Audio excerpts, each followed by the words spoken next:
What's going on, guys? Today I have an unboxing and overview video of the Asus Z87-WS Motherboard. Now, as you can see right down here in this corner here, WS stands for workstation. So just a quick and dirty description. Basically what Asus did is they took a huge workstation grade system and they shrunk it down into a Haswell socket 1150 form factor. This motherboard has a lot of features that many other Haswell motherboards can't say. For example, this can actually do 4-way crossfire or SLI, and it'll run each lane at by 8. So there's no really low 4 speeds. It's not high at 16, although you can do a dual card configuration with by 16 PCI bandwidth. So there's dual by 16 or quad by 8, which is just absolutely crazy for the the Haswell platform. So that's really nice. But also, what's really cool about this motherboard is that it's not really particularly geared for any one type of user. For example, you could be a content creator and love this motherboard, or you could be a gamer and you can love this motherboard just as much. This motherboard really does bring a lot of things to the table all into one motherboard. So really, no matter what kind of user you are, you will like this motherboard. It's pretty much guaranteed. They even make socket 1150 Xeon processors for like the really serious content creators, or you can even throw a little Core i3 in here and just have a little build. So it really is whatever you want to do with it. This thing supports some really fast memory. I'll get a little bit more into this, but here's just a quick overview of the box from this angle. But you know what, I really don't want to ramble too much more, so let's just unbox this thing. So after sliding that cover off, we can now open up the box, and the first thing I see are some goodies from Asus. First thing jumping out at me here, looks like we have a FireWire 400 and dual USB 2.0, judging by that connector. A little rear I/O panel here, which is pretty nice. Just as something that's included. Whether maybe you don't have a FireWire device, well, you don't have to hook this up, but hey, you still get 2 free USB 2.0 ports. Could be 3.0, but really not a big deal. After all, it's included. You paid nothing extra for that, so that's really nice of them. Moving over to here, this is real old. This is like old school right here. I don't know if that's serial or VGA. I don't think it'd be VGA. I mean, this is actually pretty old. Frankly, not really sure why they included this, but hey, once again, it's free. You can't really complain. Moving a little bit further, we have a 2-way SLI bridge. Pretty standard stuff there. Now here we have some nice little layout. This you can go ahead and put on those little connectors for the hard drive LED. Hopefully this can focus here. But this has a nice little layout of all the pins. Makes it a little bit easier for you to access to put those little cables where they need to go for, once again, your hard drive LED or your power switch, power LED, things like that. Now here, Asus is very generous. Look at all these SATA cables. We have 10 SATA cables included. This is awesome. I've never seen a motherboard manufacturer include this many SATA cables. So this is awesome. I mean, you could have 10 hard drives and fill all 10 of those SATA 3 ports with the included SATA cables. That to me is just absolutely awesome. Thank you, Asus, for that. Very generous on your part. Further in the box here, we have a 3-way SLI bridge. 3-way, I believe, is scaled down to by 8. So quad and 3-way SLI or crossfire is down to 8x performance. Also another bridge here. Now here you have your quad SLI bridge. This thing is just beastly just looking at it. So once again, this will run at by 8 bandwidth. Moving a little bit further, we have the rear I/O panel, which is very standard, kind of like a black and white theme. Couldn't be much simpler. So moving that off to the side, we actually have a mountain of accessories over here, which once again, Asus is very generous. Thank you for that. In here, the very standard, motherboard, software, drivers, things like that. Manual here that honestly I'll never read, so I'm not going to spend any time on it. So moving a little bit further, here we have the guts and the glory, what you guys want to see. And of course, after touching the metal poles of my desk to make sure that I really try to get as much static electricity out of here as possible, here is the motherboard. So here really quick is just an overview of the motherboard, getting a little bit more into some of the details that I know that you guys are curious about. I'll start off with what's right in the middle here, the processor. Once again, socket 1150. This is Haswell, Core i3, i5, i7, and socket 1150 Xeon compatible. So like I said earlier, gaming, content production, server, anything you really want to do with this board will excel at. This is really one of those boards that whatever kind of user you are, it will please you. Up here we have plenty of room for overclocking that processor. We have 2 8-pin headers. make sure that you can overclock that processor way up there and have plenty of power. Power will not be a concern for you on this motherboard, so that's a huge deal. Moving over here, we do have 4 memory slots. Once again, for a maximum of 32 gigabytes of RAM. These slots do support RAM clocked up to 2800 megahertz overclocked, so that's huge. I have seen 3000. Not sure if this motherboard can handle that. The box doesn't say that, but that's not to say it's impossible. So go ahead and buy some really high-end RAM if you want to try that out. Moving over here to this heatsink design, very typical nowadays. Heat pipes, leading all the way around that CPU socket with these nice little fins up here, really help cool that down and disperse that heat. Very important to make sure that your case has a lot of fans, really to get that heat out of there, especially if you're going to be using, a really overclocked processor that can heat up really, really quick. Right down here, this is interesting. Here we have a 6-pin power connector. This, I'm sure if you're using like a quad SLI, a lot of really big, powerful PCI devices, here's some supplemental power for you. On a lot of gigabyte motherboards, they'll actually put it in the form of like a SATA power over here. Asus went with a actual PCI power connection right there. So if you do want to run quad SLI, most of these cards are going to have probably one 8-pin power connector and one 6-pin, if not 2 6s or even 2 8s. So that's going to be a lot of power connectors.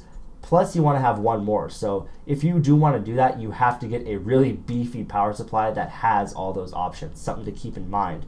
While we're talking about it, PCI slots. Here we have 1, 2, 3, 4 PCI Express, all 3.0. Once again, dual SLI configurations run by 16, and triple and quad SLI will run at by 8. Also in the middle here, kind of feeling left out, kind of feeling a little lonely. We do have 2 PCI 1X slots for, maybe you want to have just one card, and you want to have maybe, I don't know, another FireWire card or a Wi-Fi card, anything like that.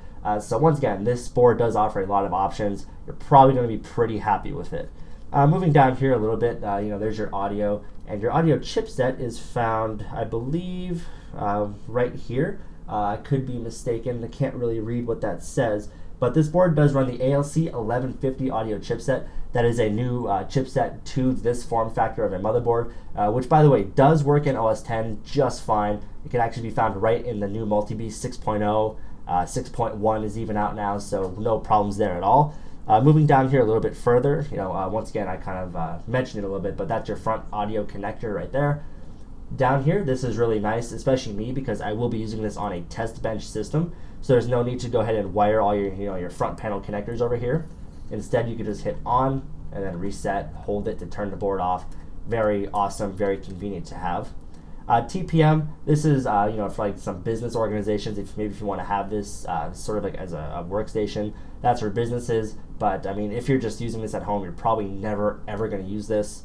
IE1394, that's your FireWire header, which is really nice. Once again, especially if you're a content creator. This board did include that extra little FireWire card, which is awesome. But maybe you have like a FireWire 800 device or something like that, then you can hook that into here, no problems. Right down here, we do have 2 little outputs here. Typically what these are debug LEDs. So if your board just doesn't post, this will throw a code at you. You can Google that code or look up some kind of manual. But since this board has 2, what I'm assuming is one is kind of a debug LED, and the other one might show the real-time temperature of your processor. Now that is without me reading the manual. That's not confirmed. Leave a comment below down in the comments if you do know, but that's what I would assume that these are for. Moving over here, we have 2 USB 2.0 headers. Now this is very interesting. This is actually a USB socket, just a standard USB port. You could just hook like a flash drive in there, which is pretty nice. If you want to have something like that internally, say this is a business computer and you want to have a USB device that no one can touch, then you can leave it in there, lock the side of the case or something, and that device is safe. Right over here, we do have all your front panel connectors, your power switch, power LED, and right above that, you do have a little CMOS reset. Just touch those 2 little pins right there together. You'll reset your BIOS. There also is a nice little clear CMOS switch, a nice little button right there for that. Moving down here, here's all those whopping 10 SATA ports I was talking about. The black guys up here, and mind you, these are all SATA 3 6 gigabits per second. So these top 4 are on the Marvell controller, and these ones are the ones native to this chipset. So that's very cool. 10 SATA 3 ports, absolutely awesome. Moving up here, we do have a USB 3.0 header, and this motherboard does only have one. There are a couple motherboards that do have dual USB 3.0 headers. This does just have one. Standard 24-pin ATX power connector. And I'm really not sure how I missed this, but right down here, here's your mSATA slot. So right here, you can just hook in a little mSATA solid-state drive.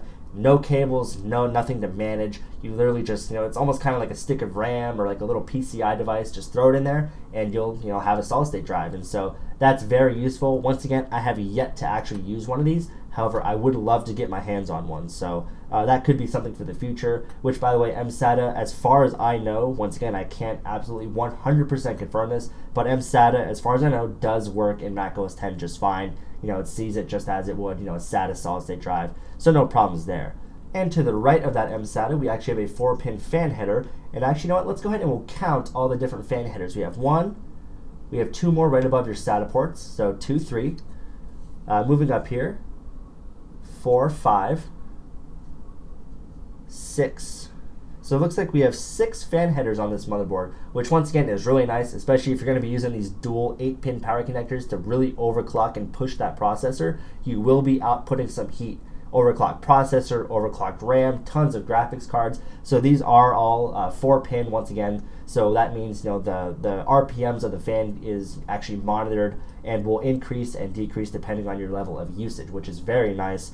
Some motherboards have all 3 except for maybe the main processor one, and so that isn't ideal because your fans will always run at the same RPM regardless of your usage. This motherboard will at all times be monitoring your usage and will scale your fans appropriately. Now, one last thing I want to show you guys about this motherboard. I'm going to go and walk you guys through the rear I/O. So right on the back here, we do have a plethora of options. We have a standard PS2 port. Personally, I never use this, but I know some gamers do prefer PS2 over Bluetooth or USB. Me personally, Bluetooth and USB are fine. We have 2 USB 2.0 ports here, and this is actually the first Haswell board I've seen that doesn't have entirely 3.0. This motherboard actually does have 4 USB 2.0, but I'll get down here in just a minute. So 2 USB 2.0, 2 USB 3.0.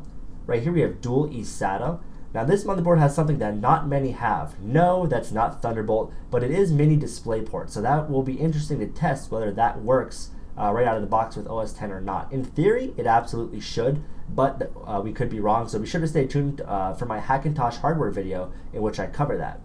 Moving up here, we have optical audio, HDMI out, DisplayPort out. So we have DisplayPort and mini DisplayPort. So that's an interesting combination that personally I've never seen before.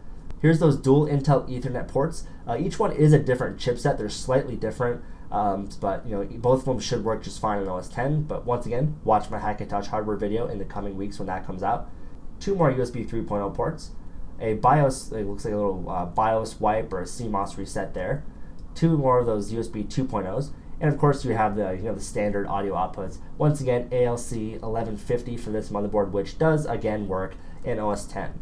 So there you guys go. There's a really quick and dirty overview of the Asus Z87-WS motherboard. A fantastic looking motherboard. It offers a ton of different functionality, and once again, will absolutely suit just about any kind of user that wants to use this board. So be sure to stay tuned for my Hackintosh hardware video in which I cover this board. I will have some more videos which this board will very likely be featured in. So if you're at all interested in this motherboard or Haswell, or hey, even PC parts, be sure to subscribe for tons more of that Hackintosh content. Just stick around right here. I'm at CPU Kid on Twitter. Also be sure to check out RocheTechnology.com. I hope to see you guys back here very soon.